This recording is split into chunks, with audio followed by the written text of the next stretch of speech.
Hey everyone, this is Cam Garrity. Welcome back to This Should Have Been a Phone Call. Before introducing Taylor today, I just want to thank everyone for tuning into the show last week, for subscribing, reviewing, sending kind messages. This project is such a labor of love, and being able to feel that love returned from all of you has meant so much. There are a lot of great guests coming up in future episodes who I cannot wait for you to hear. Some really compelling artists, friends, and heroes who I just can't wait for you to meet. And that, of course, brings me to today on the show. We have one of my best friends, the very talented puppeteer, actress, and producer, Ms. Taylor Bibat. She's really a professional wearer of many hats. She helped produce major movies like the animated Addams Family movies and The Fate of the Furious. She has puppeteered on screen and stage all throughout the United States and is currently the festival and education coordinator for the Chicago International Puppet Theater Festival. She's a very talented and thoughtful creator. We had such a good time in this discussion talking about the role of theater in our world, the role of puppetry in theater, as well as the role of storytelling through times of grief and heartbreak. Taylor and I have been dear friends for nearly 10 years, thanks to the National Puppetry Conference at the Eugene O'Neill Theater Center.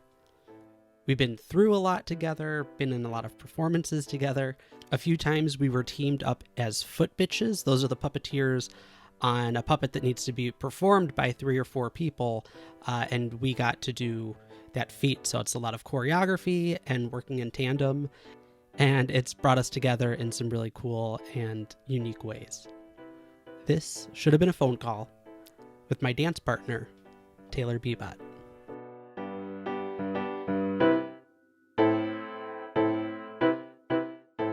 You know, I was thinking about it, and you were also a foot bitch on Ruby and Charlie. Yeah. That's what I thought.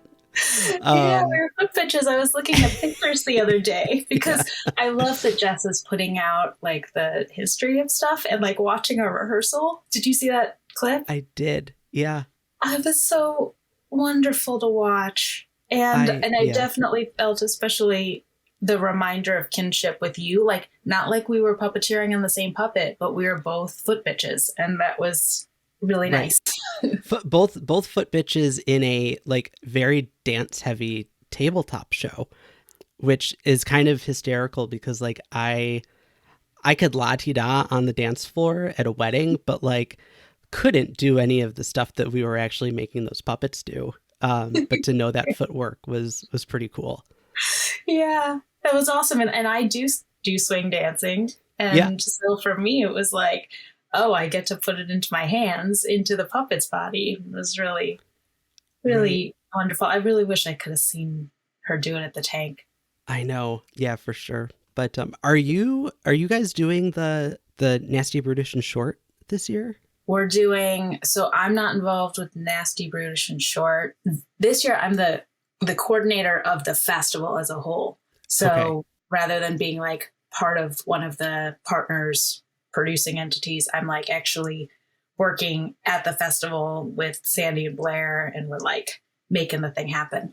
And I'm hoping to perform at Nasty Brutish and Short in a friend's piece. Well, I call her friend because she's a friend, but really she's an incredible artist that I'm really excited to work with, and who's also a teacher that I took her work pop-up workshop, Jaren's son.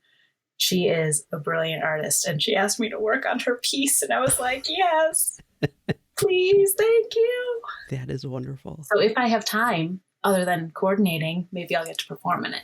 And can you describe what the personality of that festival is? I don't think I said it. It's is it the Chicago International Puppetry Festival? Chicago International Puppet Theater Festival. Okay.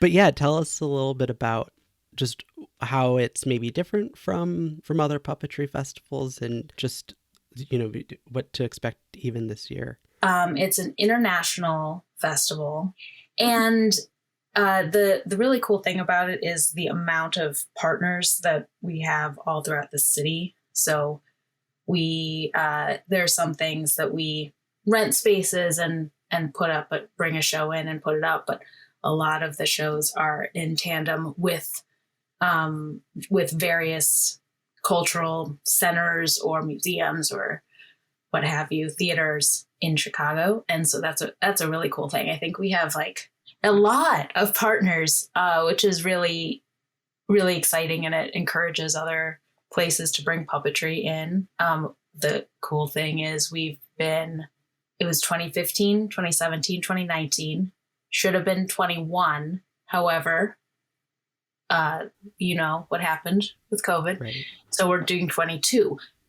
But after this is going to be 23, 24, 25, 26. It's going to be annual, which is amazing. So exciting. Blair is always, I mean, he knows puppetry in the world like no other, or like a handful of others.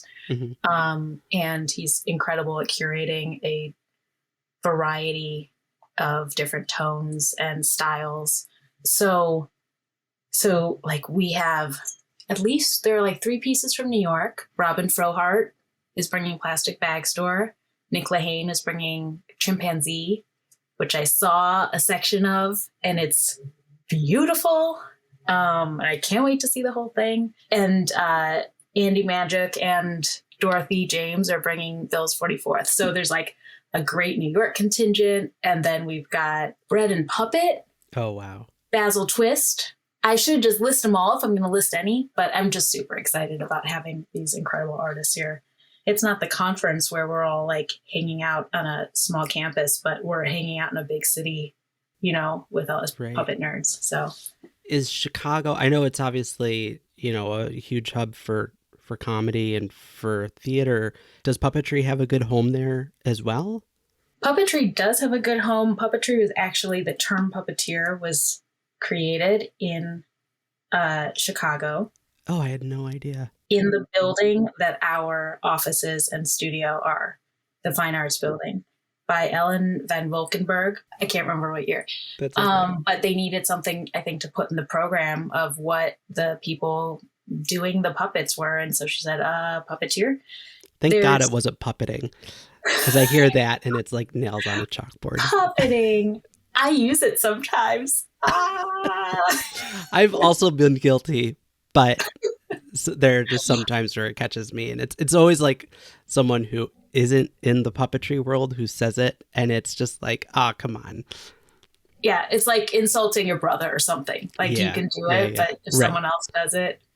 Exactly. Yeah, so there's great, and there's like Blair has been doing puppetry here for I'm not good with how many years ago something was, because right now, like, you know, 2003 feels like yesterday, and it's not. It was like 20 years ago. And now Blair Thompson Company has become the Chicago International Puppet Theater Festival.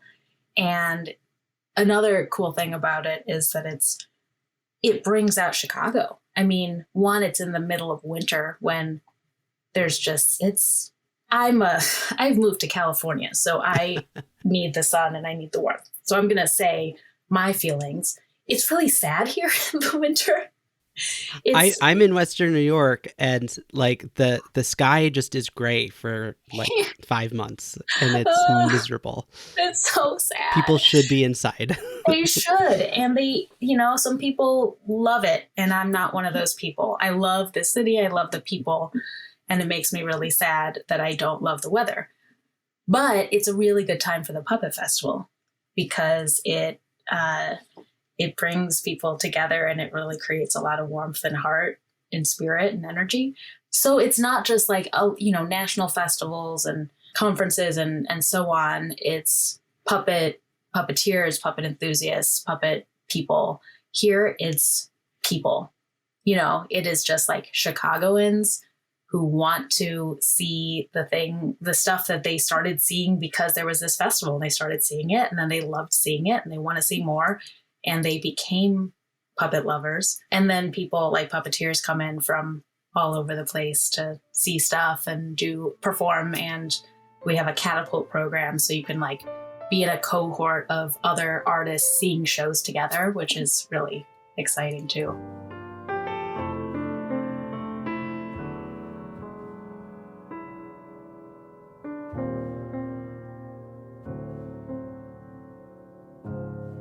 Tay, I asked people some just kind of random questions during this time to get the juices flowing a little bit. What teacher of yours that you had growing up do you think would be proudest of you? Oh man, I don't know if she would even remember this, but in my head, I'm going to tell myself that she would be proud of me. I had a teacher in 7th grade, Miss Sandberg, who in 7th grade, I was a wreck. It was like grades were the most important thing ever in the history of the world. My grades.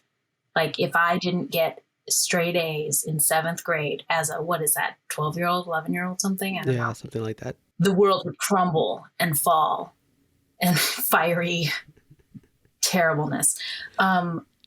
So I would I don't know where this came from. My parents didn't care if I got straight A's or not, So I would stress out so much about taking a test that I would cry while I was like studying, but I would study really hard. I'd take the test, and then the anticipation of what grade that I got was so intense. Like between taking the test, like handing in that paper and like getting it back was the most suspenseful, stressful time. So I would cry.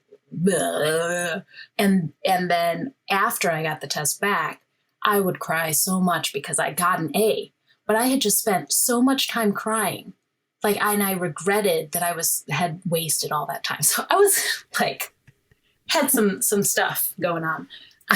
When I got older, I got medicated, but I have a feeling there was some stuff going on back then, some untreated anxiety situation. So Miss Sandberg, one day at lunch, she kept me. Everyone else went to lunch, and she had a talk with me, and she, like my 7th grade teacher, said to me, "Here's a Zoloft prescription." Yes, exactly. Yeah, she probably would have gotten fired for that one. But she was like, in 10 years, it is not going to matter what grades you got in 7th grade. This is not the end of the world. And I know it's important to you, but it's okay. Like whatever grade you get is okay. And I want to think that I have come a very long way since then. Nothing is really the end of the world. I've got moments where it feels like the end of the world, but I am now able to think about actually how much time I've wasted in anxiety and about whether I did the best job I possibly could, or whether something is, it's just not the most important thing. And right. I do thank the whatever the generic of Prozac, and I do think that it's a really helpful thing, and the lots of therapy, but also just the support system. Yeah. My mom was like, she doesn't remember this, but I really think that she sat me down one day and said, "Look, if you flunk a test, I will buy you a new outfit. Like, just do poorly, and know it's okay." She claims that didn't happen, but I remember her saying, this is not that important. And having a parent do that is really, my parents are really great. Really, really, really great. So I think she would be proud of me if she remembers that conversation. Isn't that kind of the wild thing? I mean, and this happens across the board. But you have those moments with people of some kind of authority or mentorship, and that's just a day for them. In most cases, most of them probably don't remember that they even said that, let alone that it would have had any kind of lasting impact. But for the person who receives that, it's just so that's that's a life-changing thing. I don't know. I think about that a lot. Yeah, I think that's really true. And sometimes, there's probably things that they remember or things that like we as teachers, remember that the kids have no idea. Like it's interesting, the things that are important to individual people. Yeah. I have another random question. What is the first time you remember getting caught in a lie? Oh man, this is a really hard one. I really, really don't intentionally don't lie for a couple different reasons. One, I feel very responsible to other humans. Like, we're in this world together. Why would we deceive each other? Mm-hmm. Just doesn't quite make sense to me. Also, the logistics of lying are complicated. Once you lie, you have to remember what you lied about and do it again. And that seems just super inconvenient to me. And so I know that I've had the feeling of being caught in a lie because I know that I don't want to. It feels really bad, but I can't honestly think of any specific times. But the idea of being caught in a lie makes my stomach churn. So that had to have come from somewhere. The listeners, write in. When did you catch Taylor in a lie? Oh man, it kind of reminds me that story seems to rhyme with what you said about, really wanting to focus on getting the good grades in school. It all kind of just tracks of wanting to have the most accurate version of the story down, and not wanting to not know and not have the answer. That you just said something really, really nice. Wanting to have the accurate version of the story down. Is that what you said? I think so. That's really interesting. And I don't know if you meant it this way, but the life story, is that what you meant? Or you meant the specific story in the No, I just meant you're doing the War of 1812, and it's I got to know who was fighting who. But I mean that it certainly does work in that broader sense as well. Yeah, I think okay, so being storytellers, we think in a particular way. Sure. I think. And thinking of my story as the story, I think that's where I used to get into trouble. It's the Truman effect or the Truman syndrome or whatever. Where you think the Truman Show, the Jim Carrey, yeah. Yeah, I think I'm sure I didn't consciously think of this, but it's I'm the only thing that matters. At that point, right, you're the only thing that matters to you, and it had to be perfect. What I did had to be perfect. And I think, and I'm actually just thinking about this in this way right now, I think that's kind of where it's also letting people down. But even when I knew that that no one expected me to do a certain perfect thing, the story had to be perfect. And now I think of my life as a story, but I think of it, the more sophisticated and version of a story, which has conflict and has a climax and has resolution and changes, and it's messier and more interesting than just, something with a beginning, a middle, and end. It's got all of the nuances in between all those things. And so when something big happens, I try to think about, this is the moment the story changes. Mm-hmm.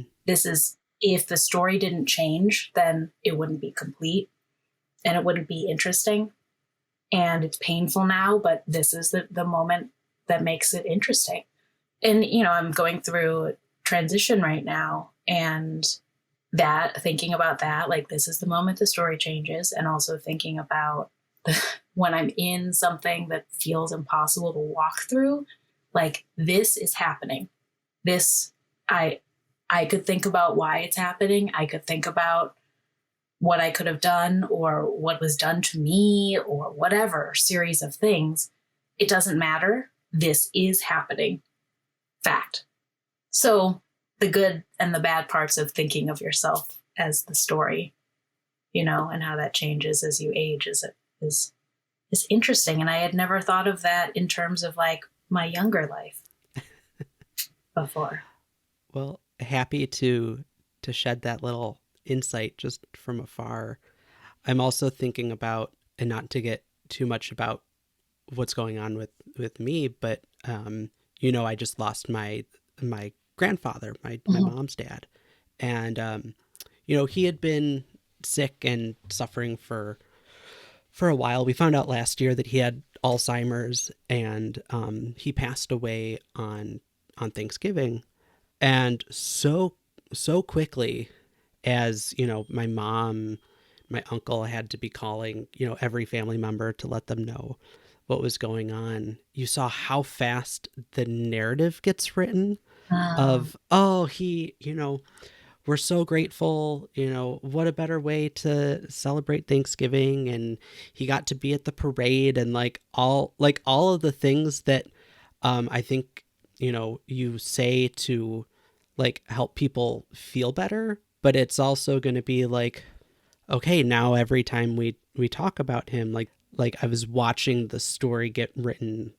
right in front of me as people were telling it, which was just a really surreal feeling. There've been a couple in the last couple weeks of just oh, okay, this is what it actually feels to lose someone, because it's probably really one of the first major losses of someone who is actively a member of my day to day and week to week. So to be living that now has just been interesting. But like I said, something about what you said made me think oh yeah, this is how we contextualize these things in real time. Yeah, and it's interesting that you're so aware of that happening. Because that takes a lot of people to make that story, but most people don't think about the step outside of it and look at it happening. Mm-hmm. And I wonder if that is something how did that make you feel? Was that something that was helpful to be able to look at it that way? Or was that painful to see something feeling like it was written, and not changeable in some ways? I think it was one of those things, when it was first said, when it was first the thing that when we had to tell my grandmother that he had passed, and when we were first kind of processing it for ourselves, it was very comforting.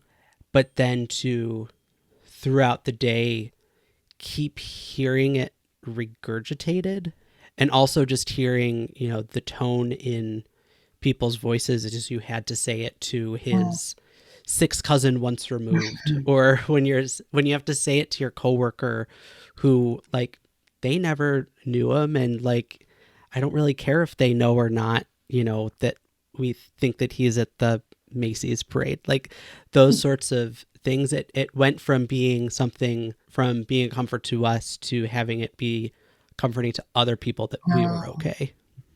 Yeah, that's so interesting. And it also made you start to think of because there are plenty of people who I fanboy over, you just hear the lives of this person or that person, and you hear the way that they get mythologized in different ways, and the ways that fans, will try to sneak insights into things. And it's just but they were a person. And there are those nuances that you'll never know, because they were their own thing. And there's only so much that coffee table book is able to let you know about, you know? And, I think it was part of that too, of in seeing it for yourself, and seeing how hollow that could make the experience feel. You realize how hollow some of those stories must be for the family members who actually knew that person. Yeah. it's one of those, like, it's not a good thing or a bad thing, but it's just, you realize like, oh, okay, it's one of those moments you realize like, oh, we're just animals. Like we're just trying to, like, make everyone feel as comfortable as they can in our own weird patterns. Yeah, that just animals thing is interesting because that can be really comforting. I mean, Yeah. we're talking about story and like holding your own story on a pedestal, which, as I've said, can be destructive or can be really freeing. But it's like you think of it as like, okay, we're just animals. Either that or like, okay, that the images of where you see the earth, that's we're that's a picture of all of us, but that's how small we are too. So yeah, we're just animals and we're going to react how we're going to react. And we, right. No. And you just realize that like, oh, nothing's new. Like everything is, but nothing is. And like, and that's what even gets weird about, I think, telling people that you're experiencing grief. Cause like, who hasn't lost a grandparent, right? Mhm. Like, and you feel there's a weird, like, you're not ashamed that you're in sorrow, but like you almost feel silly telling people because it's like, it means the world to me, but like also everyone has had it at some point. So you feel silly having these feelings, knowing that like other people are living their lives. Yes, I totally understand that. There's also the side of it where everyone has experienced it or will experience that. So let's go with the premise that everyone has experienced it. Yeah. It means that everyone knows what you're going through and knows how hard it is. And it's not, we have a lot of things in common, but one thing is being really close to our grandparents, which is, I feel so lucky that I got that. I had 3 of my 4 grandparents for up until some years, like, a few years ago. And that is what an honor to have them. But it also means that like we got to know them really well. They were part of our everyday lives. They know us. And it hurts that much more. So for those of us who are that lucky to have that, we understand that what you're going through is one of the hardest things that you're going to go through, and that's so there's that too. This discussion started with the question, when were you caught in a lie? Oh, I love that this is where we got to. Me too. I love that. I was, you can ask me another random question, but I have another tangent. Yeah. So this breakup, it's been really, really interesting because I think I'm in a really healthy place to go through it. And the relationship was super healthy and super communicative. And the person he's a really wonderful human. We had over 2 years of time, most of which was during a global pandemic. So it was like kind of like it's a lot of time smushed together in a small window. But stepping out of it, a lot of times with the ends of relationships, you try to place blame and you try to demonize the other person because it feels good. And I didn't want to do that because I was hoping that, it would come back around. And I didn't want to make the possibility of us getting back together like a non-ability, there's not a word, but not possibility. But now I want to make a word for impossibility. Impossible. There is a word. Oh, there's a word. Oh, anyway, by like turning my brain off of that or pretending it was something that it's not, like terrible. It wasn't terrible. It was great. But then it gets painful. And then you find yourself, okay, I'm going to try to think of why it's, I hate saying this. There was like one evening where I'm like, okay, it's his fault and he did this and da da da. And it felt so terrible. Like it gave me an anxiety attack walking like in public.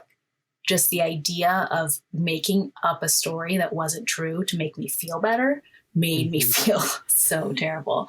And it made me think about like the stories that we tell after something, like you're saying, tell about your grandfather. And those are the stories that we remember. It's not always what actually happened. It's how we recall it and how we retell it.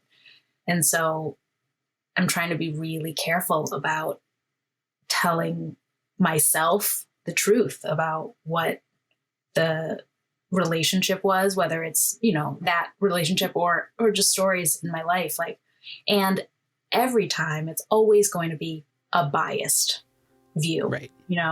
But I can try to be as honest as I can about how I was feeling in that moment.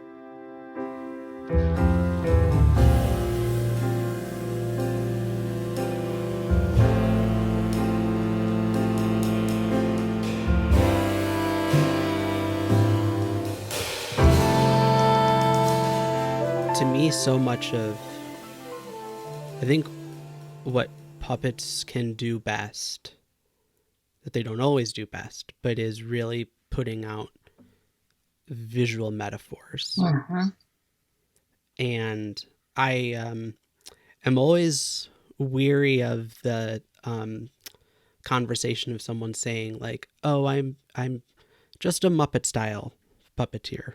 I'm just a tabletop style puppeteer," because how many shows have we seen where you get both in the same show? And one version, or one style of that puppet is being used to tell this part of the story, and then the other is being used for this. And I think it's in those cases where it's being done really well, it's because that style of puppet works best for that visual metaphor that the storyteller is trying to convey. That's sort of how I personally process it. I'm wondering if you feel the same way, or if you have a different way of kind of rationalizing such choreography in your head. Yeah, I feel the same way. I think I also agree that metaphor is the strength of puppetry. I feel like puppets, they tell truth in a way that is unattainable with any sort of just, I don't want to say verbal communication, but like normal communication between humans. Yeah. I think about the image in the Scott McCloud book, Understanding Comics, about making art because of the frustrating inability to transfer ideas from my brain to your brain. Mm-hmm. And to me, any sort of artistic expression those are the people who are most frustrated, I think, with that inability are the ones who become artists. Yeah. I think puppetry for me is a really good way of expressing those ideas because of the metaphorical nature of, you have materials, you just complete flexibility in regards to physics. You have visual, oral, just, it feels to me like all the tools fit into that style of storytelling.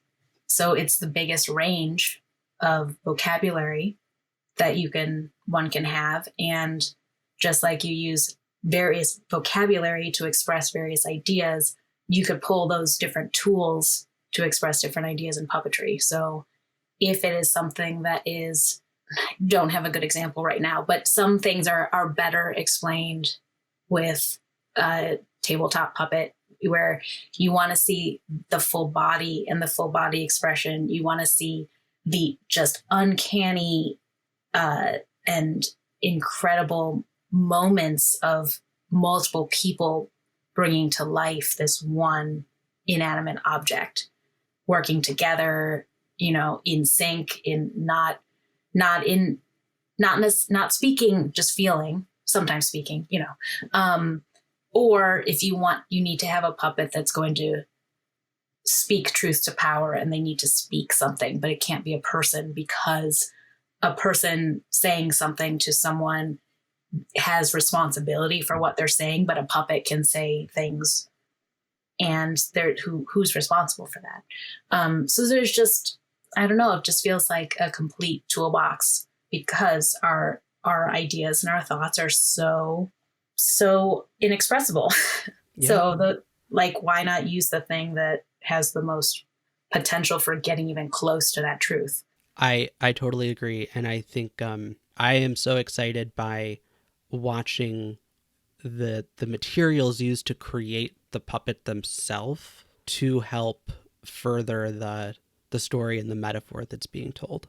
Like if your piece is about a person who is, sort of decomposing in a way, let's just say, and that could mean whatever you want it to, but to see a tabletop type character go from being made out of wood to being made out of tissue paper throughout the course of a show, like that's something that you just could never do with the human on stage. You might be able to do that with their costume or the lighting or things, but not with the actual guy, the actual person on stage. But you have just those like boundless liberties when you're wiggling the dollies. Yeah, absolutely. And with words, you can say, as time went on, John decomposed, whatever.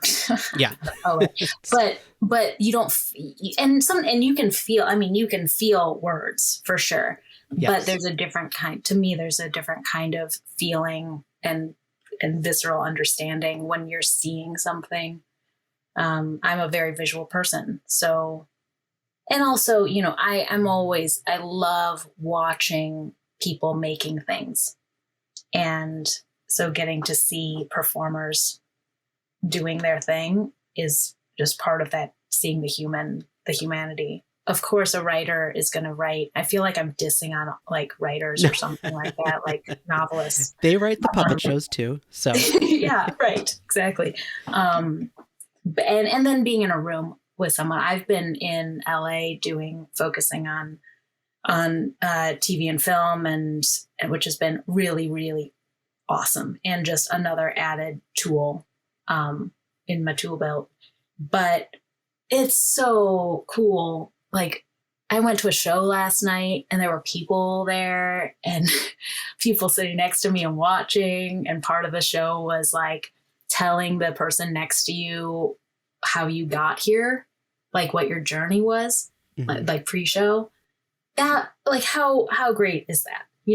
That's it's been a while, but also, so both working in film and television, and then also the pandemic. Right. It's like getting to really get excited about being in a room with people wiggling the dollies. I have wiggling the dollies is another one for me. That's like the same puppeting thing for you. Yeah. Where like puppeteers can say it, but like, well, I guess non-puppeteers don't really say it. True. But I know what you mean. Because, it belittles it so much. Right. So if you're saying, it depends on the tone of voice, Right. Absolutely. Was that your first time back in a theater yesterday? In a theater, yes, but I had, so the Puppet Festival does these living room tours, and there was one in November, and it was maybe a week and a half after I came back to Chicago, totally feeling completely defeated and run down and like dealing with major transition. And I hadn't planned on being in town. And Sandy, who's the executive director at the Puppet Festival, was like, you should come out to the living room tours. And I was like, I don't know if I'm going to be able to, who wants like a weeping staff person, like fundraiser of that. And I went, and seeing these performances literally in someone's living room. It was Nick Lahane's Chimpanzee, like that team came and did this 20-minute excerpt from Chimpanzee, which is a tabletop show about a chimpanzee. And you're just watching these three brilliant puppeteers bring to life this being, you know? I love watching like gorillas in the zoo. And this was like watching a chimpanzee in that same way. But the beautiful, uncanny thing about it was that it was these people doing it. So it had the same kind of feeling as watching an animal who's alive. Right. And then Vanessa Valliere, she's a clown. Like I've seen this piece that she did a million times, and it's beautiful and hilarious every time. It's hilarious. And her face does things that like you can't not laugh at. And then Time Bricky, who performed a piece, and Time I taught puppetry to when he was a teenager. Oh so he God. said I was like the first like real puppetry class that he took or puppetry experience that he had. And so getting to watch him perform as well. So those three performances and like that really brought me out of, like helped bring me out of this really, really dark place that I was in. Getting to spend time with people who were really making work that it had a like really deep effect on this part of my life, which is a major part of my life. I feel like this is, you know, I'm sure I'll have heartbreak again, you know, or, you know, whoever he is, but he will die, you know, whatever. Like there's going to be sadness again, but I feel like this is a really big one for me. And their work was able to like resurrect me in a way. So that was really special.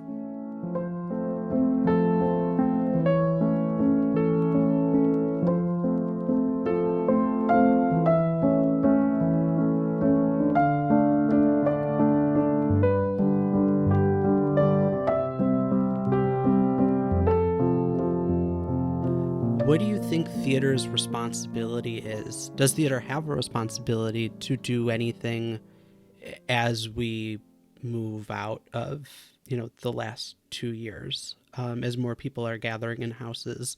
Is it important to respond to this, or do you think just being there, like just existing, is enough for the shows and the things that get presented? Does that make sense? It does make sense.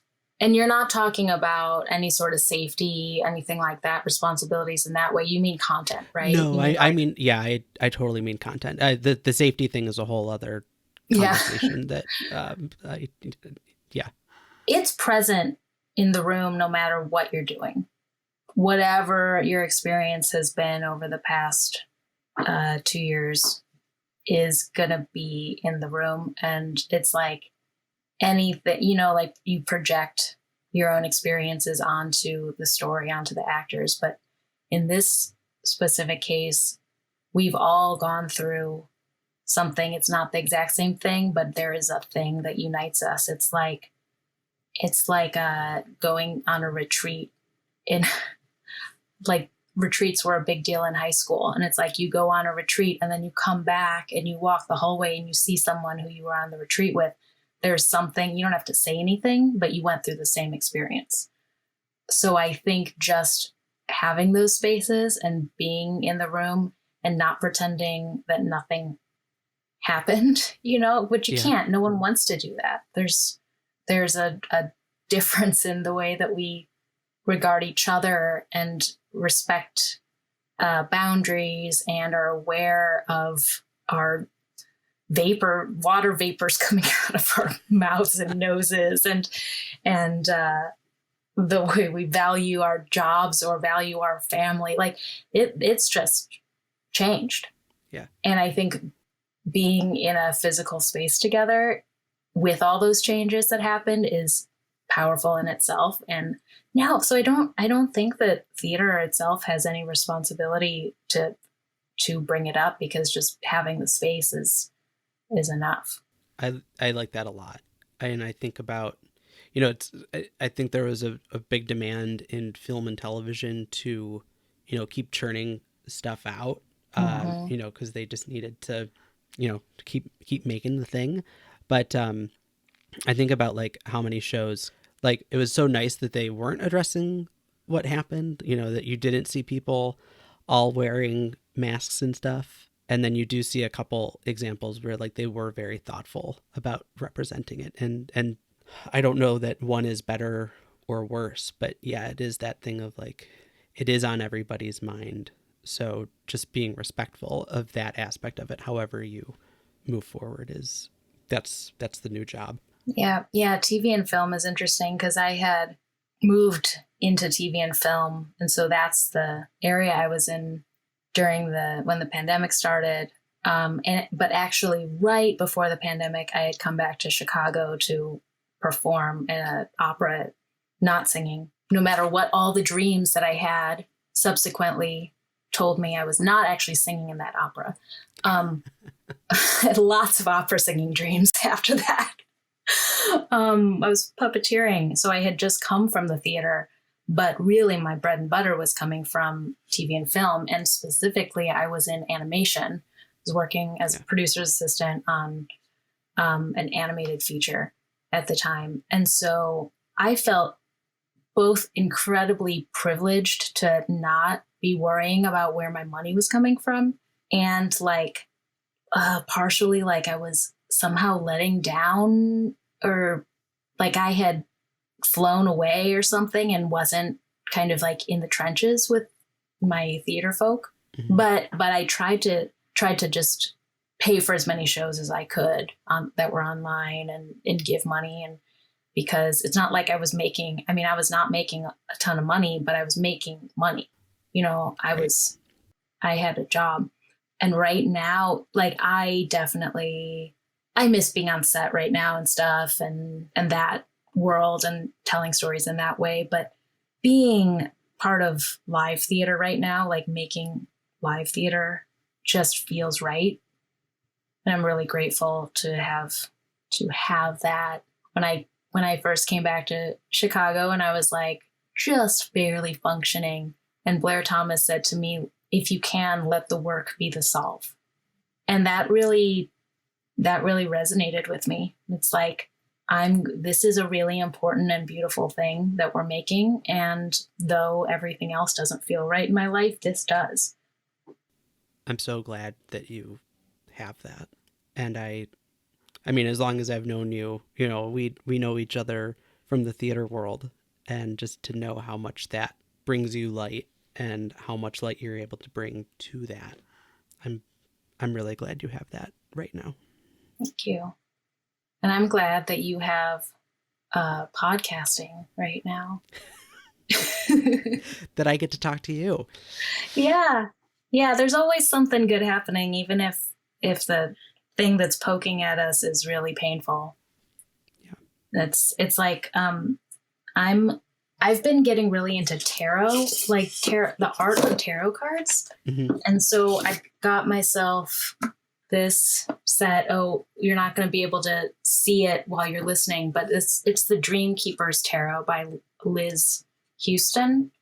And the other day I pulled a card, the Six of Cups, and it is two kind of like angelic little girls, like Shirley Temple type girls, sitting on a cloud that is the body of the skeleton of a swan. Oh, wow. And there's a bunch of other stuff going on, but when I read what it's about beginner's mind and seeing the world anew, or like you haven't. Yes, anew. And pulling that card really I was having a real crappy day, and it was only like 7 a.m. But it was like, okay, I'm going to have beginner's mind. I'm going to do that exercise that we did in like theater school, where you open your eyes and you actually look at what is around you. You see like the corners and the textures and the little nooks that are in the space. And those things are beautiful. Those things are around us all the time. And so to like just kind of meditate on that was really wonderful. So that's what I'm trying to do when I feel terrible. And sometimes I'm just feeling terrible. And that's like, I'm flipping through Facebook, which doesn't always help. No, that's a bad. Don't use that. I mean, not in the thing, but doesn't make you feel better. It's not a coping skill. Not a good coping skill, or like putting on a Disney movie or something. Yeah. You know, like, and being sad is good too sometimes.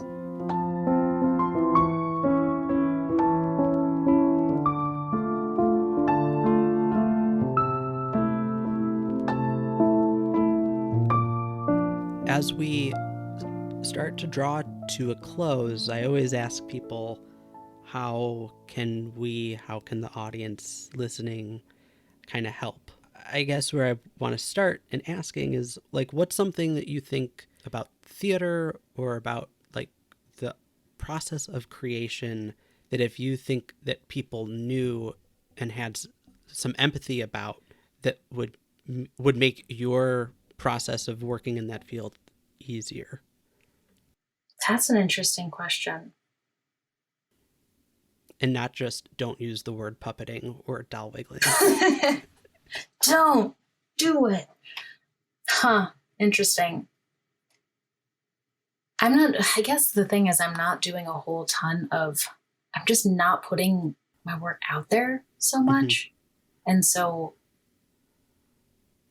Do you think there's something about the craft that you find that you have to like explain to people every time, that you're just like, oh no, it's more than that, or like, no, you don't get it? Something there that you wish people had a better understanding of? I mean, this is not a profound thing, but no, go ahead. But I guess I wish the stuff that we were talking about puppetry and being metaphor, mm-hmm. I do wish that more people understood what puppetry was in the full definition or the full range of what it can mean. Yeah. I'm interested in there being more people being able to embrace that kind of storytelling. So more people going to see that kind of puppet theater work, which, you know, kind of only happens when someone like Blair creates a festival and has marketing and gets the word out. You can't blame people for not seeing something they don't know about. So I'm really grateful to him and other people who are like trying to get not just puppeteers to see other puppet work, but people. But also I'm interested in how it can be translated to film, because, you know, there are really invaluable things about being in person with people, but film and TV can be seen by more people and experienced by more people. And like we were talking about, when you have something in common with other people, even if it's watching a TV show, watching a movie, seeing some story, that creates that community, which is valuable in a different way in TV, or actually valuable in the same way, but got to in a different way live versus in your house watching it on your phone. So I guess being open to watching stuff and experiencing stuff that may not be as familiar a method of communication. I like that a lot. And did you read Mervyn Miller's book, Puppetry and How to Do It?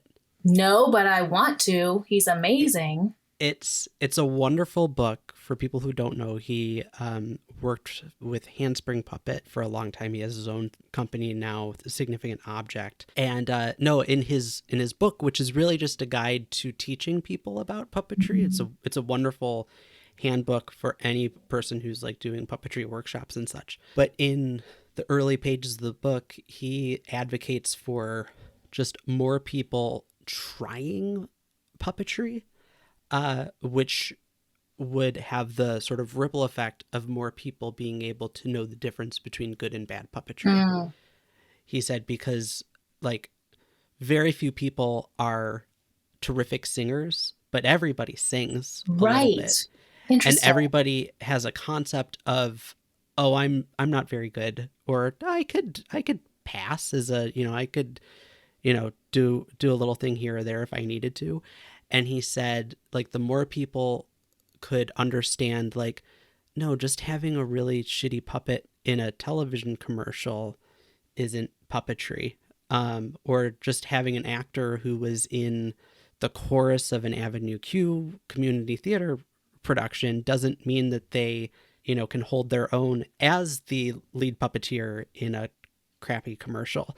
All those things, and just saying, it was just a really interesting, I never quite thought of it in that way, of the more people see it, the more people see bad puppetry, the more they'll appreciate the good stuff. Yeah. And the more that they'll be able to identify that is bad puppetry. Yeah. And they have to be exposed to the good stuff too, or else they just think that the bad stuff is the stuff. Right. Too. Well, I think it's the same people who have issues with clowns, right? Like, yes. how many bad birthday party clowns are, and that's the only thing people ever see. So they think that that's the be all and end all. And I just think about how many people say, like, oh, puppets are really creepy and like I don't like them. They say that in the same breath they have, an Elmo t-shirt on or something. but they had some horrible experience at I'm throwing birthday performers under the bus now, but they saw a bad example of it, and that's all they think now. Yes. Does it make your stomach hurt when you see a bad representation of an art form that you do, and you're like, there are other like a bad puppet show? I'm not, and good for people for getting out there and doing the thing. I've made so much bad stuff, and I really hope people don't totally hold it against me. And like I said, I don't know that I've made anything good ever, but seeing something that is not representative, and knowing that other people in the audience, that is the one and only puppet show that they're ever going to see because of that, it just makes my stomach hurt. It's painful. No, it breaks your heart. Yeah, that's how I was with marionettes. I saw a bad marionette show when I was a kid, and I didn't like marionettes until I saw Philip Hewer perform in 2012. Yeah. Even though I was a puppeteer. But that was 2012 that was our first O'Neill, and right. Oh, I know. Broke our brains. Game changer. Yeah. Yeah. What do you hope that listeners who are hearing this take away from our conversation that we just had? Cam Garrity is amazing, and you should all be fangirls and boys and people of him. Oh my God. No, that's not. Oh my God. Cam, you're turning so red. I've never seen that shade of red before. Oh my God. Oh, I miss you. I miss you too. Well, you know what? I think I'm gonna go with the Six of Cups, and this idea of beginner's mind, and just opening up your eyes to the things that you hadn't thought of, and trying to see things in a childlike way, not being childish, but being full of wonder. And it's a really good tool when things are challenging. Another thing is let yourself feel the things that you are feeling. Something I've learned recently, or thought of a lot more, is the more shame you have about how you feel, the more bad feelings you're going to have. And so letting go of that shame is just dropping a whole lot of weight that you're carrying. Just feel what you're feeling, and then move on to what you're feeling next. And I also, that puppetry is a beautiful way to communicate ideas from one brain to another, because our humanity, our being locked in these bodies doesn't let us communicate directly from brain to brain, which is a beautiful thing, because it means that there's art in the world. So it's a never-ending struggle to try to recreate what's going on in our minds and hearts. Limitations set you free. How can people get in touch with you or follow the work that you're creating? I am on Facebook, Bibat Productions, and on Instagram, also as Bibat Productions. I may have to fill this in later. Okay. I think those are all check right. The liner things. notes. Yeah, or show exactly. notes or whatever it is. And my website is taylorbibat.com.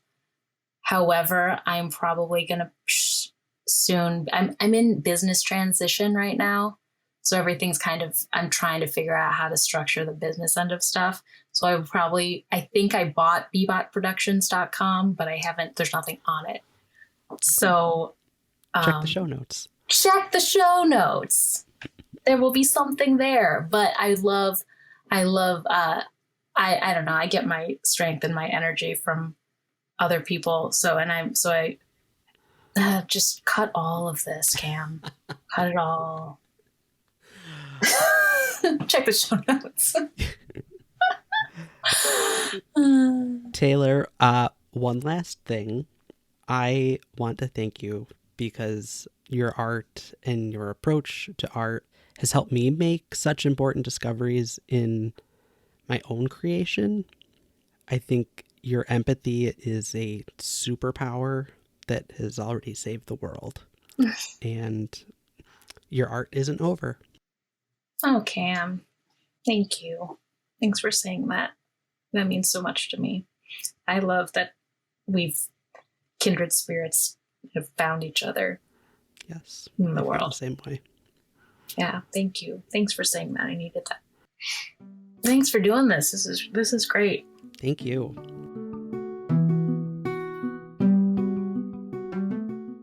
We did it. You came to the end of another episode of This Should Have Been a Phone Call. So much thanks to Taylor for stopping by and having such a lovely chat with me. It's always so wonderful to get a chance to talk to her. If this is your first time listening, there are plenty of other episodes of the show. Just go to phonecallpod.com and you could listen to all of them right now. Please give us a follow at phonecallpod wherever you get your social media. And if you're feeling brave, I always appreciate a good review or comment over at Apple Podcasts or wherever you get your podcasts. It helps the show grow, but it also makes you forget that embarrassing thing you did in high school. So we definitely appreciate that.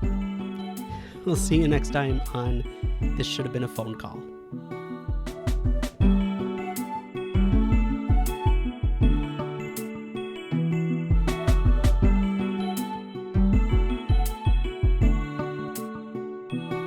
Oh, and one more thing. I love you. You are enough. Keep going.